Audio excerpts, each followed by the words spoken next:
Assalamualaikum, welcome back to my channel. Bagaimana kabar teman-teman semuanya? Semoga selalu diberi kesehatan dan rezeki yang berlimpah, amin. Kalau kondisi dompet kamu sehat juga kan?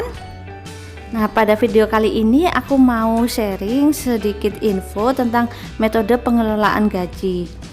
Just info aja, aku ini bukan ahli atau pakar keuangan, tapi aku seneng mau berbagi ke kalian mengenai pengelolaan keuangan ini. Topik seputar uang memang menarik untuk dibahas. Memang sih uang bukan segalanya, tapi untuk hidup kita butuh uang.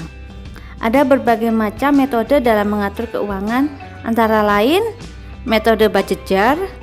Dikutip dari Bastel, apabila kamu menggunakan metode ini, kamu wajib membagi pengeluaran menjadi 6 toples alias 6 macam.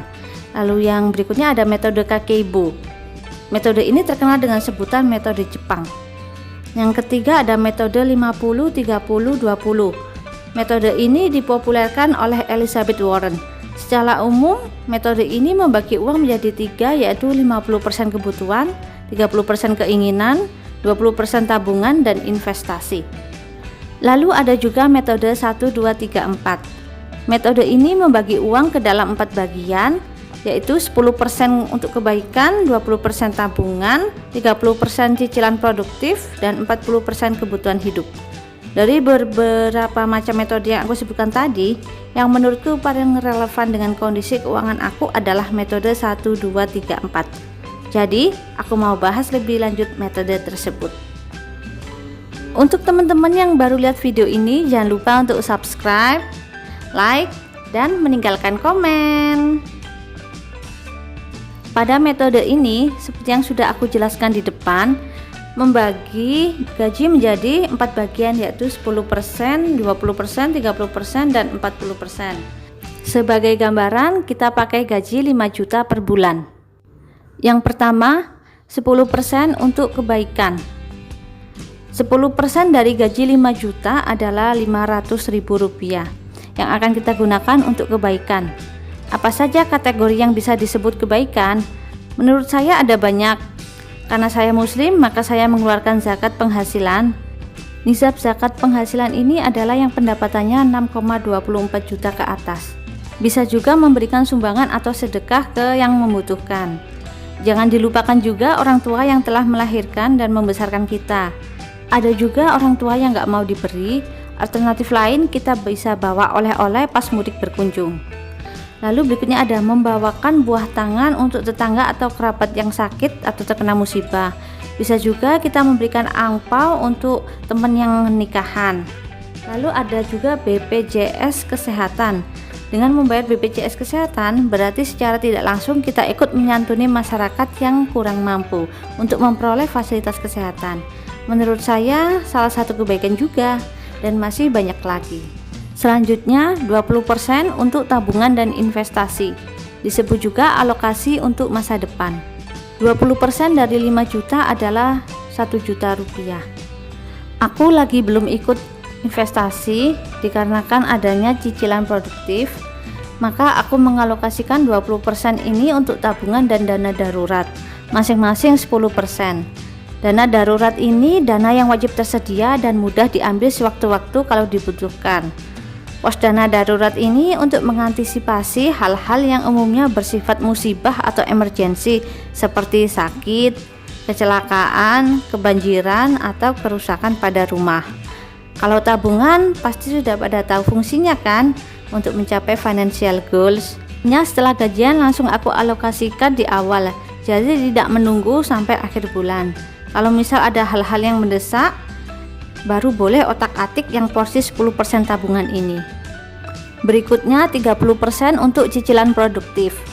Menurut saya sah-sah saja kalau kita berhutang, asalkan hutang tersebut untuk pembelian aset yang bersifat produktif dan menunjang pekerjaan.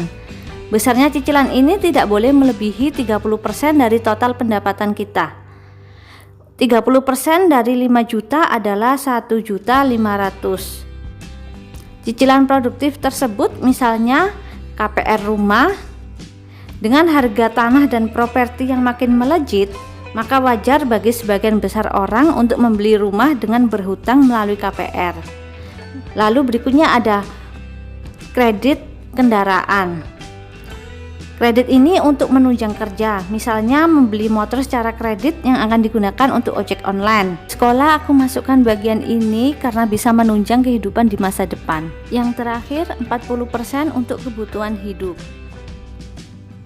Bagi sebagian orang, akhir bulan menjadi momen yang menyeramkan karena kondisi keuangan yang mulai seret. Padahal cukup atau tidaknya penghasilan itu tergantung pada kemampuan mengelola gaji. Dan 40% dari 5 juta adalah 2 juta rupiah. Kebutuhan hidup ini mencakup biaya makan dan minum, air, listrik, transportasi, hiburan, dan lain-lain. Dan usahakan sebesar 40% dari pendapatan.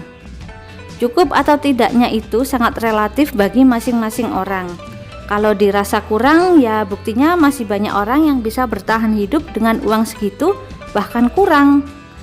Kita harus jeli dan bijak dalam mengelola uang. Jadi nggak semata-mata dapat gaji terus dihabiskan untuk kebutuhan harian dan belanja ini itu. Tahu-tahu yang kerasa gaji cuma numpang lewat doang. Biasanya kesalahan yang terjadi adalah di lifestyle. Sebisa mungkin mengendalikan lifestyle. Menurut saya, gaji berapapun tidak akan cukup kalau lifestyle tidak imbang dengan pendapatan. Misal dengan gaji 5 juta per bulan, tapi tiap hari nongkrongnya di cafe elit yang sekalinya ke sana bisa habis 300 ribuan. Lebih bagus kalau lifestyle ini yang bisa menunjang pendapatan kamu. Lalu berikutnya, membedakan keinginan dengan kebutuhan. Dua hal yang seringkali susah dibedakan. Sebagian dari kita pasti pernah membeli suatu barang, namun sebenarnya tidak benar-benar dibutuhkan. Ini yang membawa kita menjadi konsumtif. Kalau metode dengan rumus 1, 2, 3, 4 di atas dirasa masih kurang dan kita sudah berusaha melakukan penghematan di setiap pos pengeluaran, maka saatnya kita mencari penghasilan tambahan. Dengan kemajuan teknologi ini, rasa-rasanya semakin banyak cara yang bisa dilakukan untuk mendapatkan penghasilan tambahan. Masing-masing dari kalian mungkin punya metode sendiri atau cara lain dalam mengelola gaji yang selama ini kalian nyaman menggunakannya. Boleh dong ceritain sedikit di kolom komentar. Tema pada video kali ini adalah lavender, yang aku suka karena warnanya yang cantik dan bisa mengusir nyamuk. Atau mungkin kalian punya tema dan ide untuk video selanjutnya? Jangan lupa tulis di kolom komentar ya. Terima kasih sudah menonton video aku. Sampai jumpa di video selanjutnya. See you.